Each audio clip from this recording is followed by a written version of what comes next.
So now we take a look into our demo content management system publication. What we see here is again an administration, a personalization, workflows, templates, assets and pages. Let's start with the administration. So a publication is a unique entity for an organization. So in this case, we are managing our website. So I see all the users that have access to my publication. And what is now important, and the difference between the main user administration, is I can click on a user and I will see if he's assigned to any group. So here I can assign the role or the group Chief Editor to the specific user and save him. That means that the user has been assigned to a specific group. So what we need to know now is that all the permissions are connected to groups and not directly to users. So what else can we do here? We can also select a user and we can delete it, we can edit it, we can again see all his ownership on assets. We can define a registration of new users in case you're using a registration, and we can also filter the users by their group membership. But now let's take a look at the group management. Again, you can create new groups, you can delete groups, or you can edit groups. So if we take a look at the Chief Editor again, you will see all the permissions that are connected with this specific group. So you can see the desktop management permissions. So the user has in general access to the desktop management, but he cannot access his personal settings, he cannot access the project management, but he has access to the task management, to the favorites, to the checked out items, but not to the feature travels through time. He has no permissions for the user or the group management. He cannot set up personalization of your website. He cannot access the workflow management, and so on and so on.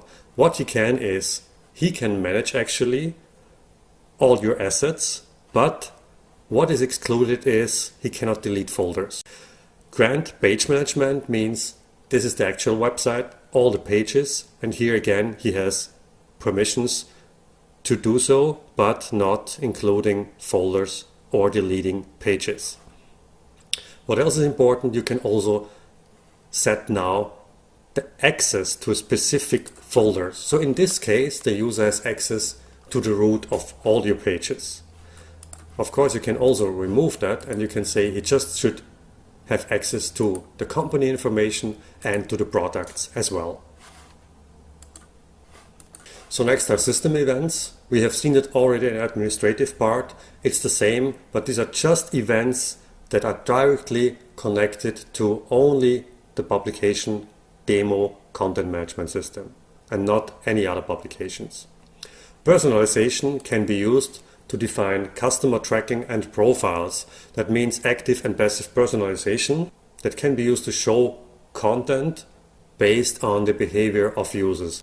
I won't go into any details of the personalization. The next feature is the workflow. We will also skip this. The workflow will be presented in the digital asset management publication. So now let's take a quick look into all the templates. There are page templates. Page templates are used to define the basic design of your pages. Component templates are used to define reusable components. Template can be a source of code that is reusable for both the pages, the components, or even maybe metadata templates. Metadata templates are used to define the metadata schema for all your digital assets. And template media can be any kind of image, cascading style sheet, external JavaScript code that will be used for your pages or also for your component templates.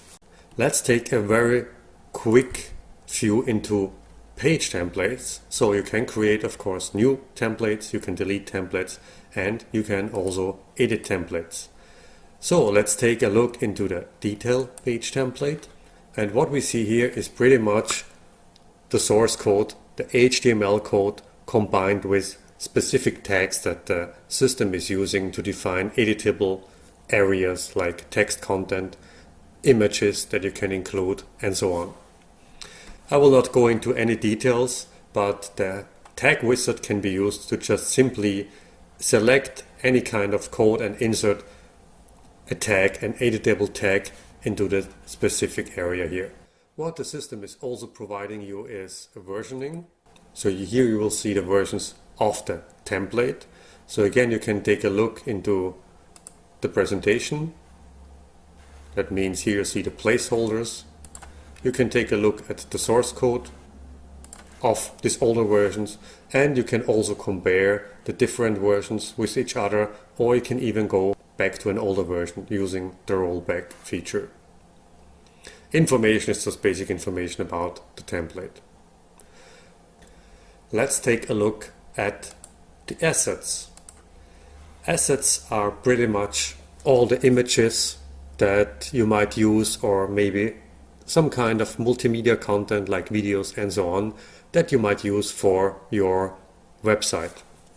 It also can be any kind of component, like for instance this component is used to define basic information of the website, like the name, maybe a slogan, the email address that should be used, links to social media platforms, and so on. More important are the pages. So the pages are actually the pages that your website consists of. We can now click on any of those pages. We can use the taskbar here to perform some actions. So we can select the preview, which will present a preview of the home page, and we can also test this page on different screen sizes like notebook or desktop screen sizes, tablets or smartphones. So let's select, for instance, the smartphone, the iPhone 7. So you can see the design on the iPhone 7, how it will look like. You can also, of course, you can also test it by clicking on elements there and see if it's working and how it will work. You can also rotate the screen and see how it will look like when you rotate the screen on your smartphone and test the same page again. Then there is the live view. The live view is the presentation of the version that is actually online right now and can be seen by your visitors. You have the same features again as you already have seen in the preview. Of course, you can also edit or change the content. You can rename it, you can delete it, you can cut it and paste it somewhere else. You can copy it and paste it, and you can create a connected copy and paste it again. Connected copy means you have two versions of the same content using maybe different templates, so different presentations. If you change the content on one page, it will be automatically changed on the other page as well. So this is the so-called connected copy. Of course, you can also use the context menu to perform the same actions. You can create folders to structure your website. You can create new pages that are always based on a template. So you can select the home page, and here you see how it will look like, what elements are in this home page.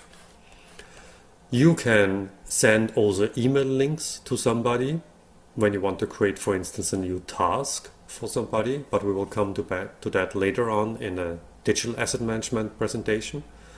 You can publish and you can unpublish a page, or also a folder. So that means all the pages inside the folder. When you publish it, you can publish it now or later on a certain date and time. And if you're publishing a folder, you can also select this option to publish only pages that have already been published and exclude all pages that are not published right now. Unpublishing is pretty much similar. You can also select the date and time when you want to unpublish your page. I will skip the next features because it's more interesting when it comes to digital asset management. What is maybe interesting is you can switch from the thumbnail view to the detail view. So you can also sort your elements according to the date or to the type of the different pages and objects. You can also select any kind of additional metadata or content field that you want to see in this list. So let's now open a page by double clicking, and now we can actually change the content of this page by simply clicking into a field. Here I can see a rich text field that I can also format, and then when I click on the title, I see I just can change the text without having the chance to format the text. I can also use the navigation to just navigate to the next page, and again I just can simply click into the field, change the content, and it will be saved automatically. Of course, it will not be online as long as I don't publish the page. So this way you can just simply navigate through all the pages, change the content. When you're done, you publish it. You can also take a look at the metadata, which is important for search engines. You can define the metadata fields on your own based on your template. If you don't like the inline editing, or what you see is what you get interface, you can also switch to the form view, and you can see all the content in a form presentation and can change it again in a form. Next is the template. So if you want to change the template of your page, you can do that here as well. The versioning keeps track of all the published versions. So here you can compare versions with each other. You can roll back to an older version, or you can delete the versions as well. Information is just basic information about the page that you're using right now. Up there we again have the similar features like send an email or a task to somebody.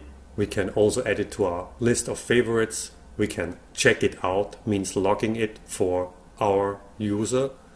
We can publish, unpublish it, we can refresh it, and we have access to the help.